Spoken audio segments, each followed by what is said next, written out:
ที่รักครับวันนี้วันเกิดเขาเด้เจ้าของมันมีของขวัญให้เขาติของควรหนูกับบ่มีแล้วหนูเสียเวลาได้ไปซื้อมีนำกันเบิดมือเว้ยเอาอุตส่าห์วันเกิดแหมปีหนึ่งมีเท่าเดียวด้วยเนี่ยบ่มีให้เลยติก็บ่มีให้ดอกเธอเอาจังซี่ก็ได้เอาของขวัญที่ไกลตัวที่สุดก็ได้ของพันที่ไก่โตแม่นอีหยังอ่ะเธอนี่เด้ใช่ให้เขาจัดจิ้มแมลงโอ้ยจัดจังไหนเธอเว้ยคนแขกเต็มบ้านเต็มเฮียนสิเอาเวลาได้ไปจัดเอาเต็มบ้านเต็มเพื่อนกับแขกก็อยู่ข้างนอกเขาก็มาอยู่ในแหมบ่ได้บ่วันเกิดแหมก็จัดเนาะเห็นปะจ้าเขายังสิเสื้อไผ่อีหยังล่ะทีละเสื้อไผ่ยังไง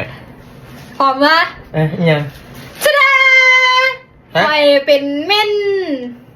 แมนมันก็เป็นมือแรกพร้อมมึงมาเป็นเม่นใช่วันเกิดกูนี่นะแล้วมาเกิดยังมูนี่ง่ายจะมาเกิดมือยังขอเป็นเม่นซอยบะไดเด้อแม่งถามได้บ่เบิดอารมณ์เลยว่าถึงเนี่ยเสร็จวันเกิดอยู่เนี่ยไปฝ้าแต่งตัวเบิดอารมณ์แล้วไปเร็ว